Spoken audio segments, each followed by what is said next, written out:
Bonjour, c'est Nicolas de BIMobject France et je vous présente aujourd'hui Edilteco qui est un nouveau fabricant sur le portail BIMobject. Edilteco est une entreprise spécialisée dans les mortiers et bétons et également dans l'isolation thermique par l'extérieur. Aujourd'hui, deux produits au menu. Chaque produit a une description, des spécifications techniques, des liens divers vers le catalogue produit, vers le site officiel ou vers une vidéo de présentation YouTube. Il y a également des liens vers des certifications CSTB. Ensuite, nous avons un onglet vers les informations diverses, des classifications BIM et des régions de commercialisation. Sur cette page, nous avons également accès au Space qui permet de visualiser le produit avant téléchargement. On peut voir qu'il se décline en différentes épaisseurs et vous pouvez naviguer autour et sélectionner les différents objets à votre guise pour consulter leurs données page produit et Revit. De retour sur la page produit, vous pouvez vous abonner à la marque et avoir accès aux commerciaux et à leurs informations de contact. Vous pouvez également, via le bouton télécharger, connaître les formats disponibles et télécharger les matériaux. Cependant, je vous conseille de télécharger les fichiers Revit depuis notre appli. Elle est gratuite et elle vous permet d'accéder au portail et de rechercher les produits directement depuis votre logiciel. Recherchons Edilteco, puis téléchargeons l'objet Edilterm PSE en version française.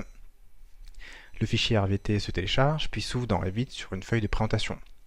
La feuille récapitule les composants du système et ses spécificités. Ensuite, nous pouvons passer en vue 3D, où nous avons accès aux différents types possibles du système, chaque type étant une épaisseur d'isolant prédéfinie. En cliquant sur un des types, vous avez accès aux différentes données associées au produit.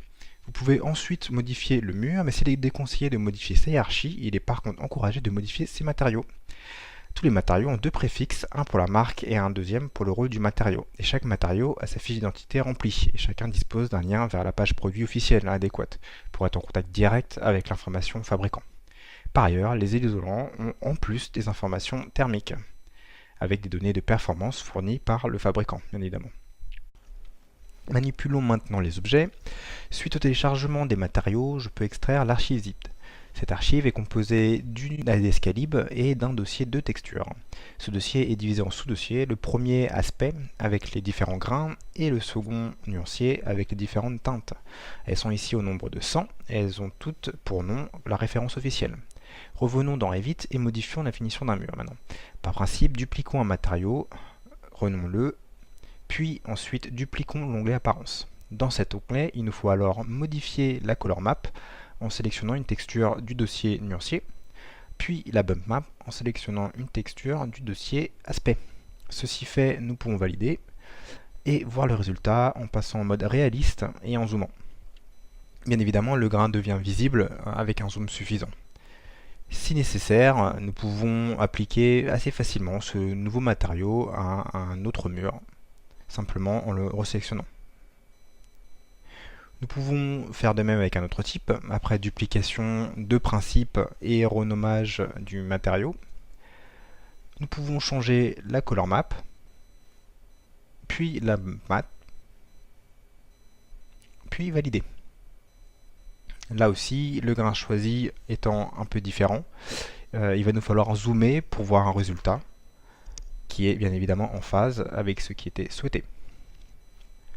Maintenant, il nous faut intégrer ces objets dans notre projet.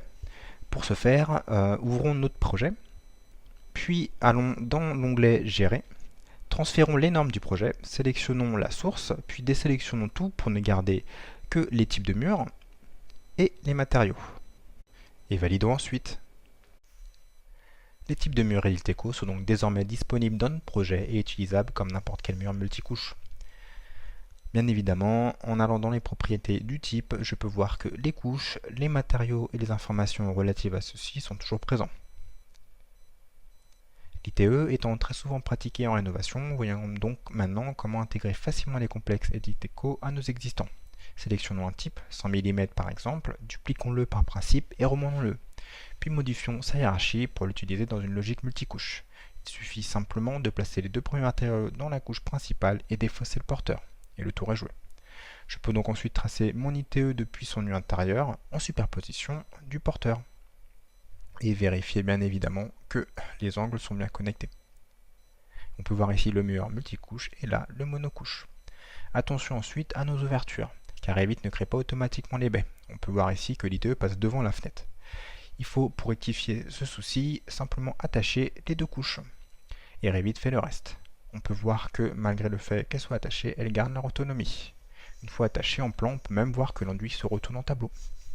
Voilà tout, merci de m'avoir écouté et amusez-vous bien à utiliser les objets Uditeco grâce à BIMobject.